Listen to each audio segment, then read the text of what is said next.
Satyabhama Institute of Science and Technology, Chennai.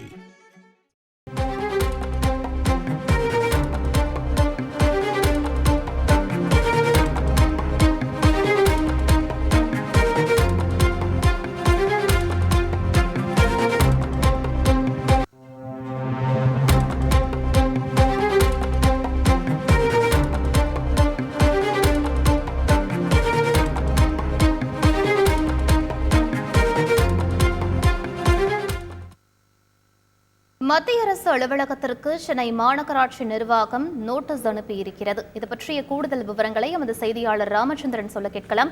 வணக்கம் ராமச்சந்திரன், அந்த நோட்டீஸில் என்னவெல்லாம் தெரிவிக்கப்பட்டிருக்கு, முழு விவரங்கள் என்ன? வணக்கம். சென்னை பாரிமுனை அருகில் இருக்கக்கூடிய மத்திய அரசுக்கு சொந்தமான சென்னை துறைமுக நிர்வாகம் சென்னை மாநகராட்சிக்கு 10.3 கோடி ரூபாய் சொத்து வரி நிறுவி வைத்துள்ளதால் இந்த அலுவலகத்தின் முகப்பு பகுதியில் சென்னை மாநகராட்சி சார்பாக நோட்டீஸ் ஒட்டப்பட்டுள்ளது. ஏற்கனவே நிலுவையில் உள்ள வரியை செலுத்தவும் சுற்றறிக்கை அனுப்பியும் வரி செலுத்த முன்வராத காரணத்தால் இந்த நடவடிக்கை மேற்கொள்ளப்பட்டுள்ளது.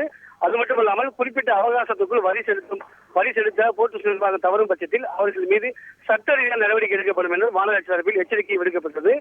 குறிப்பாக நிலுவைத் தொகையாக சொத்து வரியை பொறுத்தவரை 10.3 கோடியும் நடப்பாண்டில் செலுத்த வேண்டிய 2.2 கோடியும் சேர்த்து ஒட்டுமொத்தமாக 12.5 கோடி ரூபாயை உடனடியாக மாநகராட்சிக்கு செலுத்த வேண்டும் என்றும் தெரிவிக்கப்பட்டது. அவ்வாறு செலுத்தப்படவில்லை என்றால் சட்ட ரீதியான நடவடிக்கை எடுக்கப்படும் என்று சென்னை மாநகராட்சி தரப்பில் தெரிவிக்கப்பட்டுள்ளது.